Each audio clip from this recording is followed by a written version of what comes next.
Тугандар, бул периштелер Алла Тааланын кером, урматтуу махлукаттарынан. Булар Алла Тааланын буйруктарын кынтыксыз аткарат.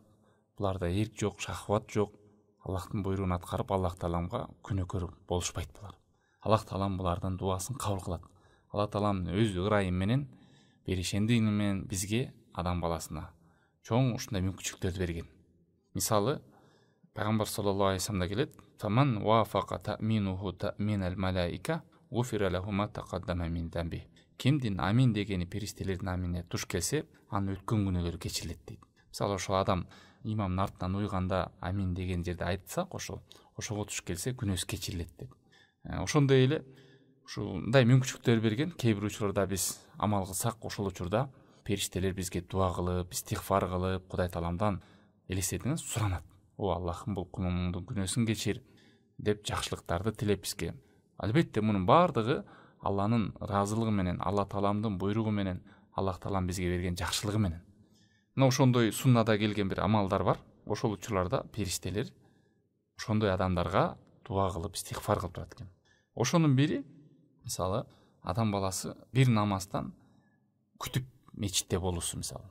Намазга эртерээк барып, ошо намазды күтүп, Аллахтан дуа кылып отурган учурда дагы периштелер ошого дуа кылып турат экен.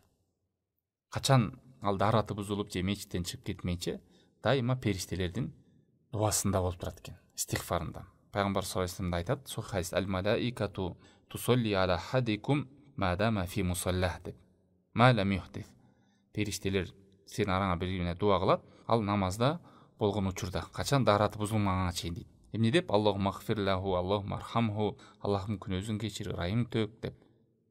Андан кийинки дагы бир периштелердин дуа кылып турган учуру, адам баласы бирөөгө жакшылыкты үйрөткөн.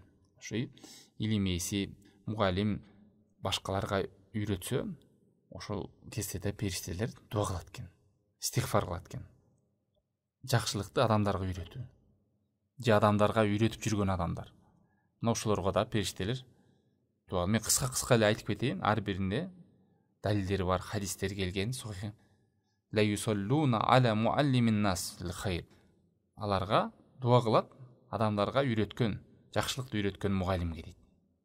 Дагы бир дуа кыла турган учур, күндө эки периште түшүп айтат экен: "О Аллахым, сарптаганга өзүң арттыра көр мал жанына, сараңдык кылганды өзүң курута көр" депчи, мал жанын. Бул деген сөз ошол зекетин берип жүргөн адам, кайрымдуулук кылып жүргөн адам, сараң эмес, зекетин өлчөмүн берилип жүргөн адам, кайрымдуулук кылып жүргөн адамдарга сөз ушул дуадагы тиет дейт периштенин. Эмне деп атат? Сараңдык кылганын акчасын курут, беришендик кылып кайрымдуулук кылганын акчасын арттыр деп атат. Береке суратат Аллах Тааландан. Анан дагы туугандар, дагы бир мисалы, бир туугандарыбыз ооруп калса, ошого зыярат кылып барганда дагы периштелер бизге дуа кылат, туугандар. Булда да ушул хадистер келген, периште дуа кылат. Ошон үчүн мындай нерседен кайдыгер болсо чоң сооп, бул мусулмандын акысы, ооруп калганда барып зыярат кылып, акыбалын сурап, ошол барып келгенче биз периштелердин дуасында, истигфарында болобуз. Дагы бир периштелердин бизге дуа кыла турган учуру, биз башка бирөөгө дуа кылганда, өзүбүзгө калган жакшылыкты башка бирөөгө каалап, ошон үчүн бул алымдарда келишкен: эгер дуа кабыл болушун кааласаң, анда бир тууганыңа дуа кыл деп. Анысы кандай? Адам ушинтип башка бирөөгө жакшылыкты каалап, бир тууганына дуа кылып атканбызбы, периште сага да ошол болсун дейт да. Пайгамбар саллаллаху алейхи вассалам айтат: "Даъватул муслим ли ахихи би дахрил гайб мустажаба." Мусулман адамдын дуасы, бир тууганына кылган дуасы, артынан кылган дуасы кабыл болот. Артынан деген сөз анын көзү жокто. Баягы кээ бирлер отуруп алып дастаркондо эле көзүнө эле аш бергенге баш берсин, анан тияк бияк дей берген, бул башка кеп да. Ихластуу адам ошол артынан ага айтпай эле дуа кылат. Анан ошол кезде периште туруп айтат дейт да, өкүл: "Сага да ошол болсун" деп. Дуа кылган сайын сага да ошол болсун деп айтат. Бул муслимде келген бул хадис, туугандар.